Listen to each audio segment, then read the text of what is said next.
My name is DJ Scott. This is Vicarious View, and today we're going to cover what is a superset. Let's get it.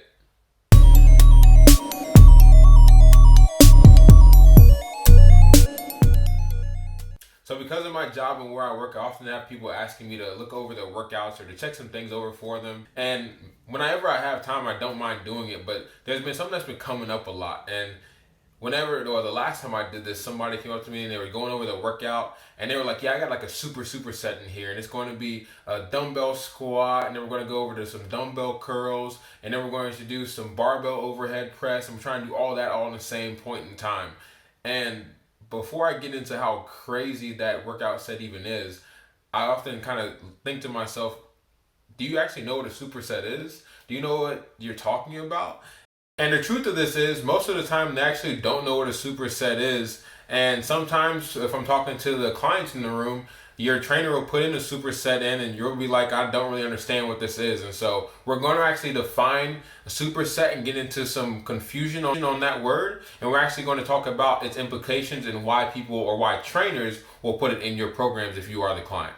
So for this topic, we have to cover two different terms. Those two terms are going to be compound set and superset.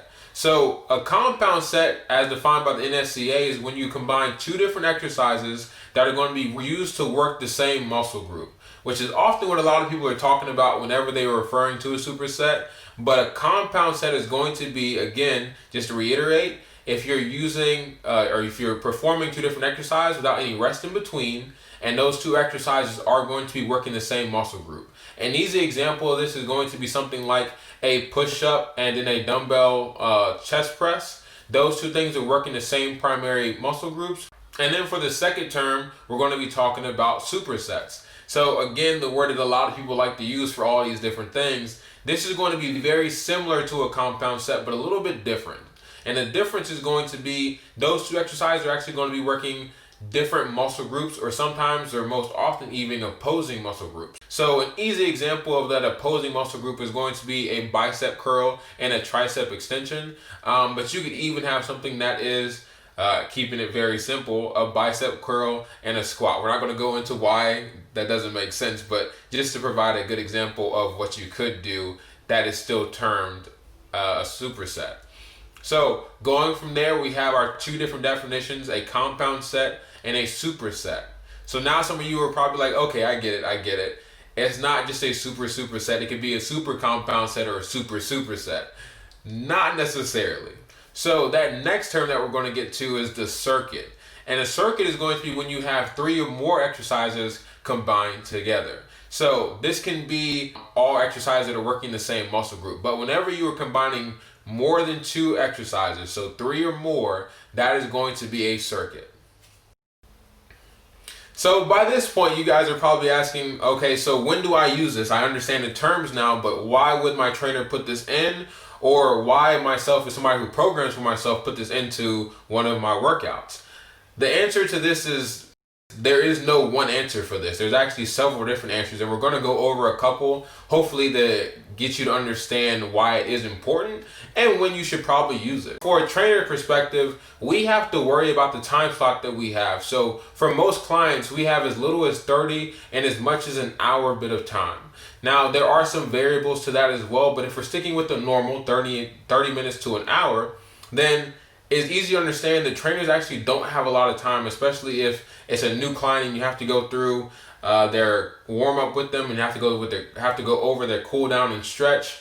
That also is going to take a decent amount of time out of their program. And so as a trainer, I can program compound sets, supersets, and even circuits, especially to be able to do a lot of stuff in less time because you're getting less rest in between it. Now, back to why we would do each one. If we're talking about a superset, something that is going to be opposing muscle groups or different muscle groups. Going along that same line that I just talked about, if you are a new client, I don't know a lot about you, I don't want to overstress a muscle group, but I do still want to do as much as I can in the small amount of time that I have. So what I'll do is I'll put two exercises together that normally I may not have, but will allow you to be able to complete one exercise and not be so muscularly taxed that you can't complete the next exercise. Now, a compound set is going to be just the opposite. Remember, those are going to be two exercises that are working the same muscle group. And usually this is going to be used for people who either are really focused on one side of the body or one part of the body, or a client that has been around for a long enough time and you know their levels and you know you can push them to that limit. So ultimately, you want to just get the most bang for your buck for anything that you do. And that's basically where the compound set comes in. So if you have a client that has enough energy and has the willpower to push through, then doing something like a barbell bench and then going straight over to some type of chest fly is going to be very beneficial for them, because it's going to hit maximal potential for that muscle group. Now, they may be very sore the next day, but you can rest assured in knowing that you did everything you could with a small amount of time that you had. Now, another reason why you might want to bring these into your program, or why your trainer put it into your program, is because they're trying to tax the cardiovascular system a little bit more. It's a very easy way to keep that heart rate going, because you're taking out a lot of that break period time, especially if you're talking about somebody that's going to be in an endurance phase or even somewhat in the hypertrophy phase. You can actually still reduce that time that they are resting, but actually have them do two exercises or more exercises back to back. That way that heart rate stays up. The body has to work to recover a little bit harder because they don't have that long period of time to rest. And then for the people who don't have trainers, you're programming for yourself, we often all do this. We get kind of caught by the phone or conversations because we've been going to the same gym for a long period of time. You get friends, you develop relationships, and people just want to hear from you. And so that break that was supposed to be 30 seconds, a minute, 90 seconds, turns into a 5-minute break, and now you've had way too long. But if you actually program in a circuit, you can actually set it up to where there are no breaks in between those exercises, and you can do a lot more in that smaller amount of time and be somewhat like the trainer programming for their client and get more bang for your buck when it comes for the amount of time that you're actually doing your workouts.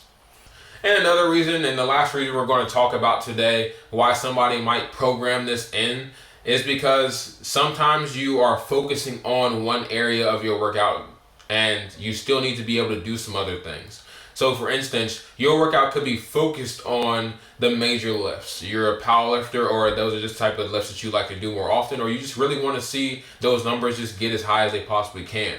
However, some of the things you don't want to lose is your overall balance, or maybe even your overall power and stability. And so you might have somebody do have a squat focused workout where they're working on their lower body, focused on getting that number up as high as they can.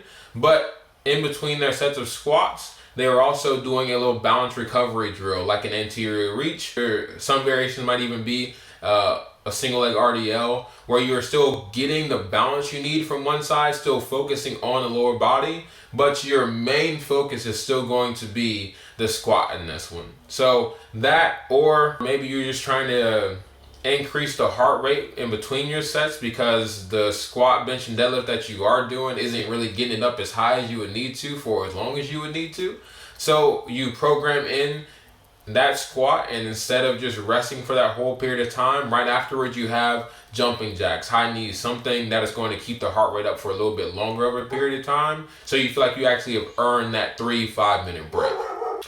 Ultimately, at the end of the day, I just want every client out there to know what their trainer is talking about whenever they say superset, compound set, or circuit. And I would like for the fitness community to continue to promote the proper language. But at the end of the day, I just hope everybody continues to have fun and grow in their fitness journey. Because as coaches, as trainers, we want to continue to educate our clients, and we can't educate them if we ourselves aren't educated. So with all that being said, I'm going to get off my soapbox now. So stay fit, stay educated. My name is DJ Scott, and I'll see you next time on Vicarious View.